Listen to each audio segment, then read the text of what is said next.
જય હિન્દ, જય ભારત મિત્રો. સ્વાગત છે તમારું નવા વિડીયોની અંદર. આ જે વિડીયો છે એની અંદર આપણે રેફ્રિજરેટેડ ટ્રાન્સપોર્ટ વ્હીકલ ખરીદવા માટે સરકાર જે છે એ સહાય આપે છે.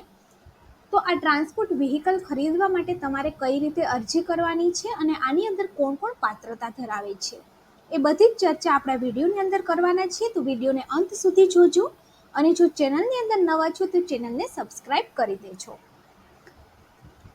હવે ફળો તથા શાકભાજી જેવા જલ્દી બગડી જતા પાકોને સાચવવા તથા એક જગ્યાએથી બીજી જગ્યાએ સુરક્ષિત રીતે લઈ જવા માટે સરકાર દ્વારા એર કન્ડિશનર સુવિધાવાળા વાહન છે એ વસાવવા માટે ખેડૂતને બાગાયતની જે યોજનાઓ છે એના હેઠળ સબસિડી છે આપવામાં આવે છે. હવે આની અંદર લાભાર્થીની પાત્રતાની આપણે વાત કરીએ તો અરજદાર જે છે એ ગુજરાતનો કાયમી વતની હોવો જોઈએ. લાભાર્થીને આ યોજના હેઠળ આજીવન એક જ વખત સહાય છે એ મળવાપાત્ર થાય છે. આની જે અરજી છે તમારે આઈ ખેડૂત પોર્ટલ પરથી ઓનલાઈન છે એ કરવાની રહે છે.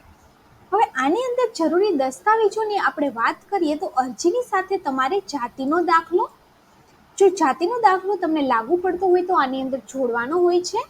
ત્યારબાદ સક્ષમ અધિકારીશ્રીનું દિવ્યાંગ અંગેનું પ્રમાણપત્ર, જો તમે દિવ્યાંગ હોય તો તમારે આ જે પ્રમાણપત્ર છે એ પણ અરજીની સાથે જોડવાનું હોય છે.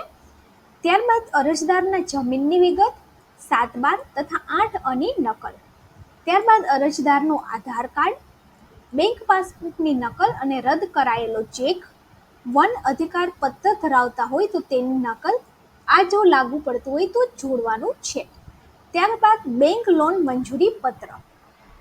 આની અંદર આ જે વ્હીકલ છે એટલે કે જે એર કન્ડિશનિંગ વ્હીકલ છે એ ખરીદવા માટે તમે લોન કરવા માંગતા હોય તો બેંકનું જે લોન મંજૂરી પત્રક છે એ પણ તમારે આની અંદર ફરજિયાતપણે આપવાનું રહે છે. હવે આની અંદર યોજના હેઠળ મળવાપાત્ર સહાયની આપણે વાત કરીએ તો સરકાર દ્વારા જુદી જુદી કેટેગરી જેવા સામાન્ય ખેડૂતો, અનુસૂચિત જાતિ, અનુસૂચિત જનજાતિ, બક્ષીપંચ જ્ઞાતિના ખેડૂતોને નીચે મુજબની જે સહાય છે એ મળવાપાત્ર થશે.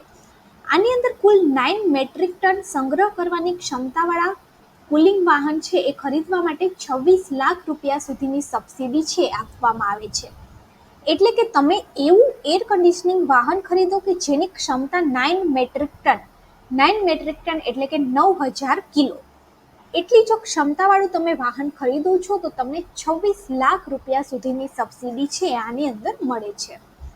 સામાન્ય વિસ્તાર માટે વાહન કિંમત એટલે કે પ્રોજેક્ટ ખર્ચના 35% સુધીની સહાય છે એ મળવાપાત્ર થશે. ત્યારબાદ આદિવાસી અને પહાડી વિસ્તારમાં રહેતા જે લોકો છે એને એર કન્ડિશનિંગ વાહન ખરીદવા માટે વાહન કિંમતના એટલે કે પ્રોજેક્ટ ખર્ચના 50% સુધીની સહાય છે એ મળવાપાત્ર થાય છે. હવે આની અંદર આપણે અરજી પ્રક્રિયાની વાત કરીએ તો આમાં તમારે ઓનલાઈન અરજી કરવાની હોય છે. ઓનલાઈન અત્યારે અરજી છે એ ચાલુ છે. એના માટે તમારે આઈ ખેડૂતનું જે પોર્ટલ છે એના ઉપર જવાનું છે. તમે આઈ ખેડૂતના પોર્ટલ ઉપર જશો તો એની અંદર તમને યોજનાઓ દેખાશે. એમાંથી તમારે બાગાયતની જે યોજના છે એના ઉપર જવાનું છે. બાગાયતની યોજનામાં 16 નંબરનું જે એસઆર નંબર છે એ તમે જોશો તો એમાં હશે કે રેફ્રિજરેટેડ ટ્રાન્સપોર્ટ વ્હીકલ માટેની સહાય.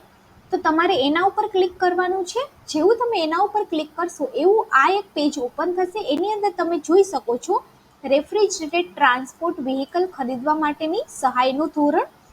સહાયના ધોરણની અંદર તમને જોઈ શકો છો કે યુનિટ કોસ્ટ 26 લાખ રૂપિયા 9 મેટ્રિક ટન માટે તમને મળવાપાત્ર થાય છે. અને આની અંદર તમે અરજી જે છે એ 12/3/2024 થી લઈ અને 15/5/2024 સુધી કરી શકો છો. એટલે કે તમે આની અંદર મે સુધી અરજી છે એ કરી શકો છો. મે સુધી આ પોર્ટલ છે એ ઓપન છે.